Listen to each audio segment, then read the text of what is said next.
বাংলাদেশের কড়া অবস্থানে সীমান্তে বেড়া নির্মাণ বন্ধ করেছে ভারত। সীমান্ত নিয়েও ভারতীয় মিডিয়ায় মিথ্যা প্রচার।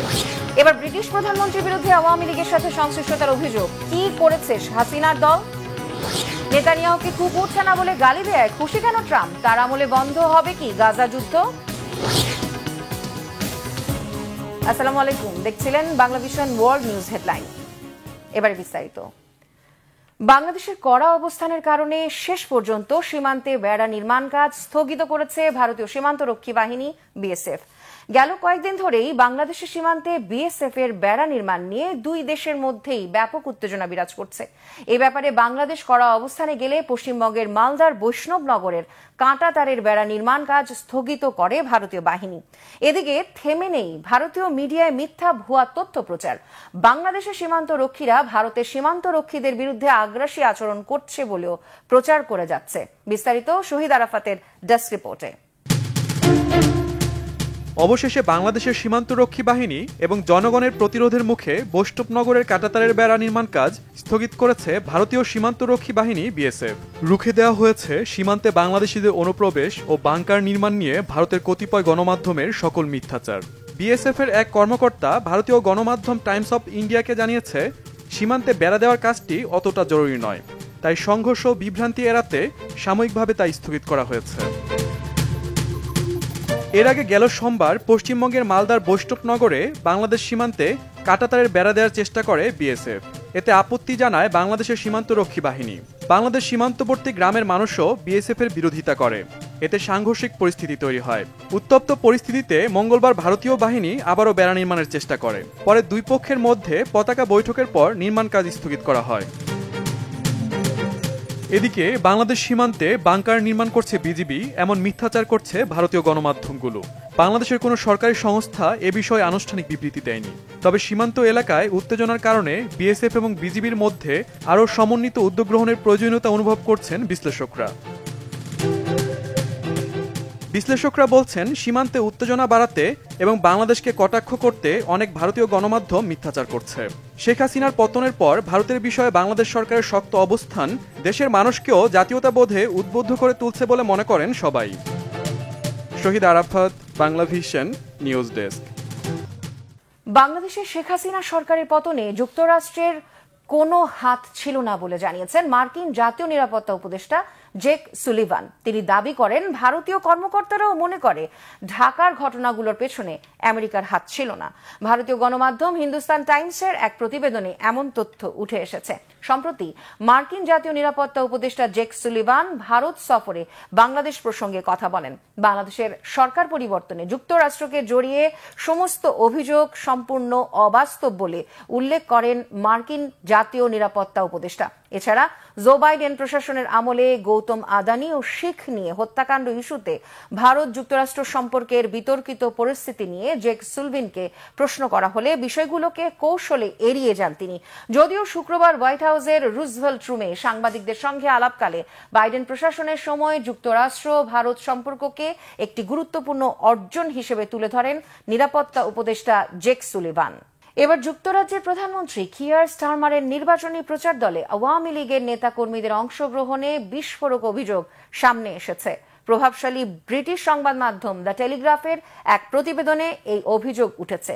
প্রতিবেদনে বলা হয়, লেবার পার্টি প্রার্থী স্টারমারের পক্ষে বিভিন্ন সময় নির্বাচনী তহবিলও সংগ্রহ করে বাংলাদেশের ক্ষমতাচ্যুত স্বৈরশাসক শেখ হাসিনার দলের নেতাকর্মীরা। আওয়ামী লীগের সাথে এই সংশ্লিষ্টতার জেরে ব্যাপক সমালোচনার মুখে পড়েছেন ব্রিটিশ প্রধানমন্ত্রী। Desk report. স্টারমারের প্রচারণা দলে ছিল টিউলিপ সিদ্দিকের স্বৈরশাসক খালার দলীয় লোকজন। এই শিরোনামে চাঞ্চল্যকর এক প্রতিবেদন প্রকাশ করেছে প্রভাবশালী ব্রিটিশ সংবাদ মাধ্যম দ্য টেলিগ্রাফ। প্রতিবেদনে বলা হয়, ক্ষমতাসীন লেবার পার্টির প্রধানমন্ত্রী কিয়ার স্টারমারের পক্ষে গত নির্বাচনে প্রচারণা চালায় যুক্তরাজ্যের আওয়ামী লীগ শাখার নেতাকর্মীরা। শুধু তাই নয়, বিভিন্ন সময়ে স্টারমারের জন্য নির্বাচনী তহবিলও সংগ্রহ করে তারা। এমন এক সময় এই তথ্য সামনে এলো যখন লেবার মন্ত্রী টিউলিপ সিদ্দিকের বিরুদ্ধে খালা হাসিনার সাথে যোগসাজশে ব্যাপক দুর্নীতির অভিযোগ উঠেছে। টিউলিপকে পদত্যাগ করার আহ্বান জানাচ্ছেন বিরোধীরা। এরই মাঝে আওয়ামী লীগের সাথে স্টারমারের সংশ্লিষ্টতার অভিযোগে তোলপাড় শুরু হয়েছে যুক্তরাজ্যের রাজনীতিতে। প্রতিবেদনে বলা হয়, টিউলিপ সিদ্দিকের ক্ষমতাচ্যুত স্বৈরশাসক খালার পার্টির লোকজন বিভিন্ন সময় স্যার কিয়ার স্টারমারের হয়ে প্রচারণা চালায়। এ ব্যাপারে টেলিগ্রাফের কাছে পর্যাপ্ত তথ্য উপাত্ত আছে। স্টারমার যখন ছায়ামন্ত্রী ছিলেন সে সময় তার পক্ষে তহবিল সংগ্রহের জন্য বিশেষ নৈশভোজের আয়োজন করে বাংলাদেশ আওয়ামী লীগের যুক্তরাজ্য শাখার কর্মীরা। হাসিনা ও তার দল দুর্নীতি, বিচার বহির্ভূত হত্যাকাণ্ড সহ ভয়াবহ সব অপরাধের জন্য অভিযুক্ত উল্লেখ করে টেলিগ্রাফ বলে, এই বাংলাদেশ আওয়ামী লীগের যুক্তরাজ্য শাখাটি এখনও সক্রিয়। অতীতে বিভিন্ন সময়ে তারা টিউলিপ সিদ্দিকের পক্ষেও প্রচারণা চালায়। টেলিগ্রাফ জানিয়েছে, 2019 সালে হলবর্ন ও সেন্ট প্যানক্রাস নির্বাচনী এলাকায় স্টারমারের হয়ে প্রচারণা চালান আওয়ামী লীগের যুক্তরাজ্য শাখার সাংগঠনিক সম্পাদক আবুল আহাদ চৌধুরী। সে সময় আওয়ামী লীগের কর্মীরা বাড়ি বাড়ি গিয়ে স্টারমারের হয়ে প্রচারপত্র বিলি করে। আবুল আহাদ চৌধুরীর সাথে নানা সময়ে সাক্ষাৎ করেন স্টারমার। এর মাঝে 2016 সালে একটি রেস্তোরাঁয় নির্বাচনী তহবিল সংগ্রহ করার একটি নৈশভোজও ছিল। সে সময় এমপি ছিলেন স্টারমার। গত বছর জুলাইতে নির্বাচনের দিন প্রধানমন্ত্রী প্রার্থী হিসেবে স্টারমারকে সমর্থন জানিয়ে সামাজিক মাধ্যমে তার সাথে তোলা ছবি পোস্ট করেন আবুল আহাদ চৌধুরী। তবে সেই ছবি কবে তোলা হয় তা নিশ্চিত হওয়া যায়নি। এর আগে 2019 সালে জাতীয় নির্বাচনের প্রচারণাকালে যুক্তরাজ্য আওয়ামী লীগের জনসংযোগ নিয়ে কাজ করা আব্দুল শহীদ শেখের সাথে ছবিও তুলতে দেখা যায় স্টারমারকে। বর্তমান উপপ্রধানমন্ত্রী অ্যাঞ্জেলা রেইনারের সাথেও সাক্ষাৎ করেন ওই একই ব্যক্তি। টেলিগ্রাফ জানায়, শুধু এসব নয়, হাসিনার সাথে সাক্ষাৎ ও বাংলাদেশ সফর ঘিরে বর্তমানে একটি তদন্তও চলছে স্টারমারের বিরুদ্ধে।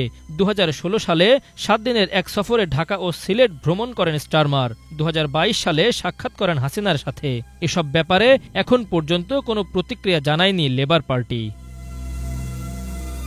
এদিকে আওয়ামী লীগের সাথে স্টারমারের সংশ্লিষ্টতা নিয়ে ব্যাপক আলোচনা শুরু হয়েছে রাজনৈতিক মহলে। এই সংযোগকে শক্তিশালী উল্লেখ করে শনিবার বড়সড় এক প্রতিবেদন প্রকাশ করেছে আর এক প্রভাবশালী ব্রিটিশ সংবাদ মাধ্যম দ্য টাইমস। প্রতিবেদনে স্বৈরাচারী একটি দলের সাথে স্টারমারের সংশ্লিষ্টতাকে জোরালোভাবে প্রশ্নবিদ্ধ করেছে তারা।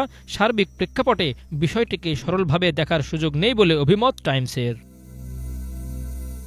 Bangla vision news desk. এবার ইসরায়েলের প্রধানমন্ত্রী বেনিয়ামিন নেতানিয়াহুকে কুচকুচে কালো কুকুরছানা বলে গালি দেয়ায় এক ভিডিও শেয়ার করে রীতিমতো হইচই ফেলে দিয়েছেন যুক্তরাষ্ট্রের নবনির্বাচিত প্রেসিডেন্ট ডোনাল্ড ট্রাম্প। প্রশ্ন উঠেছে, আমেরিকার ঘনিষ্ঠ বন্ধু ইসরায়েলের প্রধানমন্ত্রী নেতানিয়াহুকে প্রকাশ্যে গালি ও তার নীতির তীব্র সমালোচনা করা এমন একটি ভিডিও কেন নিজের সামাজিক মাধ্যমে ট্রুথ সোশ্যালে সামনে আনলেন ডোনাল্ড ট্রাম্প? তাহলে কি ট্রাম্পের গুডবুক থেকে বাদ পড়বে ইসরায়েল? ট্রাম্প ক্ষমতা নেওয়ার পর তেল আবিব ওয়াশিংটনের সম্পর্কে তিক্ততা তৈরি হলে তার কোনো প্রভাব গাজা বা মধ্যপ্রাচ্যে কি পড়বে? বন্ধ হবে কি যুদ্ধ? হাফিজুল ইসলামের ডেস্ক রিপোর্টে বিস্তারিত। He's a deep, dark son of a bitch, sorry to tell you. ইসরায়েলের প্রধানমন্ত্রী বেনিয়ামিন নেতানিয়াহু ছিলেন ডোনাল্ড ট্রাম্পের এক মহান বন্ধু। কখনো কখনো মতপার্থক্য হলেও ফাটল ধরেনি দুই নেতার সম্পর্কে। সম্প্রতি নেতানিয়াহুকে কালো কুকুরছানা ও যুদ্ধবাজ বলে গালি দেয়া এক ভিডিও নিজস্ব সামাজিক মাধ্যম ট্রুথ সোশ্যালে শেয়ার করেছেন ট্রাম্প। এই ঘটনার জেরে সামনে আসছে বহুমুখী গুঞ্জন। পরোক্ষভাবে হলেও ইসরায়েলি প্রধানমন্ত্রীকে কুকুরছানা বলায় সমর্থন আছে কি ট্রাম্পের?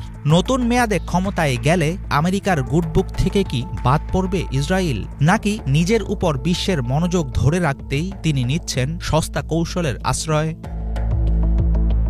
গত 8 জানুয়ারি ট্রুথ সোশ্যালে নিজের অফিসিয়াল অ্যাকাউন্টে একটি ভিডিও প্রকাশ করেন মার্কিন যুক্তরাষ্ট্রের নির্বাচিত প্রেসিডেন্ট ডোনাল্ড ট্রাম্প।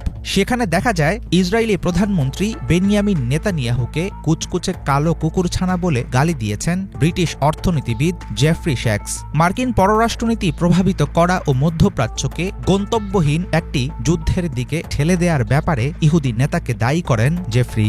পুরনো মিত্রের সমালোচনার ভিডিও কোনো ক্যাপশন ব্যতীত কেন শেয়ার করেছেন ট্রাম্প এবং এর মাধ্যমে আসলে কি ইঙ্গিত দিচ্ছেন তিনি, সেসব নিয়ে চলছে আলোচনা। দ্বিতীয় মেয়াদে মার্কিন প্রেসিডেন্ট নির্বাচিত হওয়ার পর ডোনাল্ড ট্রাম্পকে প্রথম দিকেই শুভেচ্ছা জানিয়েছিলেন ইসরায়েলের প্রধানমন্ত্রী বেনিয়ামিন নেতানিয়াহু। এর আগে ট্রাম্পকে হোয়াইট হাউসে ইসরায়েলের সর্বোত্তম বন্ধু বলে আখ্যা দিয়েছিলেন তিনি। অন্যদিকে 2019 সালে ইসরায়েলের প্রধানমন্ত্রী পদে জয়ী হলে নেতানিয়াহুকে অভিনন্দন জানিয়ে ট্রাম্প বলেছিলেন নেতানিয়াহু একজন মহান মিত্র ও বন্ধু। এত দহরম মহরমের পরেও হঠাৎ সামনে আসলো দুইজনের গভীর সম্পর্কে ফাটল ধরার আশঙ্কা। 2024 সালের মার্চে গাজায় যুদ্ধবিরতি নিয়ে জাতিসংঘের একটি প্রস্তাবে ভোটদানে বিরত থাকে মার্কিন যুক্তরাষ্ট্র। এর প্রতিবাদে আমেরিকায় পূর্বনির্ধারিত রাষ্ট্রীয় সফর বাতিল করেন বেনিয়ামিন নেতানিয়াহু। প্রথম মেয়াদে ক্ষমতায় থাকাকালে ইরানের সঙ্গে পারমাণবিক চুক্তি বাতিল করার বিষয়টি ছিল ইসরায়েলিদের কাছে ট্রাম্পের জনপ্রিয়তার অন্যতম কারণ। কয়েকটি আরব দেশের সঙ্গে তেল আবিবের সম্পর্ক স্বাভাবিক করার ক্ষেত্রে তিনি নিয়েছিলেন মধ্যস্থতাকারীর ভূমিকা। আগামীতে ট্রাম্পের নেয়া পদক্ষেপ নেতানিয়াহুর মনমতো না হলে কি ঘটবে সেদিকে থাকছে আন্তর্জাতিক মহলের নজর। বিপুল অর্থ খরচের মাধ্যম হওয়ায় সবসময় যুদ্ধ অপছন্দ করার কথা জানিয়েছেন ডোনাল্ড ট্রাম্প। আপাদমস্তক ব্যবসায়ী এই নেতা ইসরায়েলকে দিয়েছেন গাজা যুদ্ধ বন্ধের তাগিদ। দখলকৃত পশ্চিম তীরে ইসরায়েলি বসতি স্থাপনের ব্যাপারেও তার রয়েছে আপত্তি। অর্থনৈতিক ও সামরিক সহায়তা বন্ধের হুমকি দিয়ে নেতানিয়াহুকে যে কোনো সিদ্ধান্ত নিতে বাধ্য করার সক্ষমতা ট্রাম্পের রয়েছে বলে মনে করেন অনেক বিশ্লেষক। তাদের ধারণা নতুন মার্কিন প্রেসিডেন্টের আমলে শীঘ্রই থামবে গাজার চলমান যুদ্ধ। তবে ডোনাল্ড ট্রাম্পের অনিশ্চয়তাপূর্ণ ব্যক্তিত্ব, সন্দেহপ্রবণ দৃষ্টিভঙ্গি ও পাগলাটে স্বভাবের কারণে ঠিক করে বলার উপায় নেই শেষ পর্যন্ত কি আছে গোটা মধ্যপ্রাচ্যের ভাগ্যে। হাফিজুল ইসলাম, বাংলা ভিশন। এদিকে যুক্তরাষ্ট্রের পর্ণ তারকাকে ঘুষ দেওয়ার মামলায় নবনির্বাচিত প্রেসিডেন্ট ডোনাল্ড ট্রাম্পকে ব্যতিক্রমী সাজা দিলেন আদালত। তাকে কারাদণ্ড বা জরিমানা নয়, বরং নিঃশর্ত মুক্তির দণ্ডাদেশ দিয়েছেন বিচারক। শুক্রবার নিউ ইয়র্কের বিচার হুয়ান মার্চান এই দণ্ড ঘোষণা করেন। পর্ণতারকাকে ঘুষের মামলায় যুক্তরাষ্ট্রের আইনে সর্বোচ্চ 4 বছর কারাদণ্ডের সাজা হতে পারত ট্রাম্পের। 20 জানুয়ারি যুক্তরাষ্ট্রের 47তম প্রেসিডেন্ট হিসেবে ক্ষমতায় বসতে যাচ্ছেন তিনি। তাই আদালত নিঃশর্ত মুক্তির দণ্ডাদেশ দিলেন। এটি এমন এক দণ্ডাদেশ যেখানে আসামিকে দোষী সাব্যস্ত করে রায় বহাল থাকে, তবে আসামির উপর কোনো নিষেধাজ্ঞা বা বিধিনিষেধ আরোপ করা হয় না। দণ্ড ঘোষণার সময় নিউ ইয়র্কের ম্যানহাটনের আদালতে ভার্চুয়ালি উপস্থিত ছিলেন ট্রাম্প। তিনি এটিকে একটি ভয়াবহ অভিজ্ঞতা বলে মন্তব্য করেন। এর আগে যৌন সম্পর্ক গোপন রাখতে 2016 সালে পর্ণ তারকা স্টর্মি ড্যানিয়েলসকে ঘুষ দিয়েছিলেন ট্রাম্প। ওই মামলায় গেল বছরের মে মাসে দোষী সাব্যস্ত হন তিনি। কোনো দেশের প্রেসিডেন্ট বা দেশের সর্বোচ্চ ব্যক্তিকে দোষী সাব্যস্ত করে এই ধরনের শর্তহীন মুক্তি যুক্তরাষ্ট্রের ইতিহাসে বিরল ঘটনা। যুক্তরাষ্ট্রের লস অ্যাঞ্জেলসের ভয়াবহ দাবানলে হাজার হাজার মানুষ তাদের বাড়ি হারিয়েছে।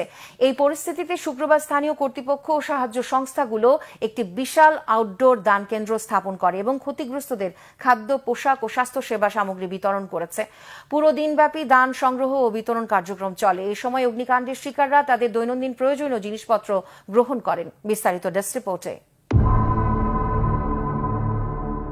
লস অ্যাঞ্জেলেসের ইটন এলাকায় ভয়াবহ দাবানলে হাজার হাজার মানুষ তাদের বাড়ি হারিয়ে মানবেতর পরিস্থিতির শিকার হয়েছেন। বুধবার তীব্র আগুন ছড়িয়ে পড়ায় পুরো এলাকা ব্যাপকভাবে ক্ষতিগ্রস্ত হয়। বহু মানুষ রাস্তায় আশ্রয় নিতে বাধ্য হন। অনেকেই এখন রোজ বোল পার্কিংয়ে আশ্রয় নিয়েছেন। সংকটময় পরিস্থিতিতে গত শুক্রবার স্থানীয় কর্তৃপক্ষ ও সহায়ক সংস্থাগুলো একটি বিশাল আউটডোর দান কেন্দ্র স্থাপন করে। এ সময় তারা আগুনে ক্ষতিগ্রস্ত মানুষদের খাদ্য, পোশাক এবং স্বাস্থ্যসেবা সামগ্রী বিতরণ করে। প্রথমে রোজ বোলে দান গ্রহণ কার্যক্রম শুরু হলেও শুক্রবার পাশের আরেকটি ভবনের পার্কিং লটে স্থানান্তর করা হয়। অনেকেই সাহায্য সহযোগিতার অপেক্ষায় ছিলেন, বিশেষত যাদের কাছে আশ্রয় বা রক্ষা পাওয়ার কোনো সুযোগ ছিল না। দানকৃত সামগ্রীগুলো ক্ষতিগ্রস্ত মানুষদের সাময়িক সময়ের জন্য কিছুটা স্বস্তি দিয়েছে। লস অ্যাঞ্জেলেসের এই বিপর্যয়ে স্থানীয় প্রশাসন ও স্বেচ্ছাসেবী সংস্থাগুলো তৎপর হয়ে কাজ করছে। এখন পর্যন্ত এই দাবানলে 10 জনের মৃত্যু হয়েছে এবং প্রায় 10,000টি ভবন সম্পূর্ণ ধ্বংস হয়ে গেছে। আশঙ্কা করা হচ্ছে এর সংখ্যা আরও বাড়তে পারে, যেহেতু দাবানলগুলো এখনও নিয়ন্ত্রণের বাইরে রয়েছে। বিপর্যয়ের দৃশ্য দেখে স্ট্রিট ভেন্ডর জিমি মিডিনা জুনিয়র তার পরিবার ও বন্ধুদের সহযোগিতায় মানবিক সাহায্যের উদ্যোগ গ্রহণ করেন। তিনি ক্ষতিগ্রস্তদের জন্য খাবার সরবরাহ করতে শুরু করেন। জিমি মিডিনা জুনিয়র জানিয়েছেন, তার টিকটক লাইভ ব্রডকাস্টের মাধ্যমে এর শুরু হয়েছিল। তার লাইভ সেশনের মাধ্যমে অনেক মানুষ আকৃষ্ট হয়। জিমি মিডিনার বাবা রয়টার্সকে জানিয়েছেন, তারা ৬০০টি হটডগ বিপর্যস্ত মানুষদের মাঝে বিতরণ করেছেন। শুক্রবার ব্যাপক দান সংগ্রহ বিতরণ কার্যক্রম পরিচালিত হয়। পুরো দিনব্যাপী অগ্নিকাণ্ডের শিকাররা দৈনন্দিন জিনিসের প্রয়োজনীয়তা পূরণের জন্য বিভিন্ন জিনিসপত্র গ্রহণ করেছেন, যার মধ্যে ছিল দাঁতের ব্রাশ থেকে শুরু করে অন্যান্য পণ্য। স্বেচ্ছাসেবকরা ক্ষতিগ্রস্তদের সাহায্য করতে দানকৃত কাপড়ের প্যাকেটগুলো বাছাই করছিলেন। দান কেন্দ্রটির স্থাপন পরিবর্তনের কারণে কিছুটা বিশৃঙ্খলা সৃষ্টি হলেও স্বেচ্ছাসেবকরা এবং বিনামূল্যে খাবার সরবরাহকারী বিক্রেতারা ইতিবাচক মনোভাব বজায় রেখেছেন। তারা তাদের কাজের প্রতি প্রতিশ্রুতিবদ্ধ থেকে সাহায্যের কার্যক্রম অব্যাহত রেখেছেন। শত শত স্বেচ্ছাসেবক একযোগে পার্কিং লটে কাজ করতে ব্যস্ত ছিলেন।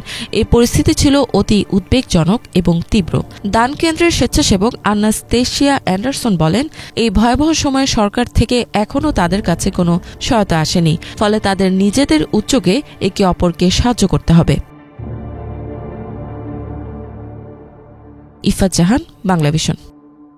এই ছিল আজকের মতো। এতক্ষণ সাথে থাকার জন্য ধন্যবাদ সবাইকে।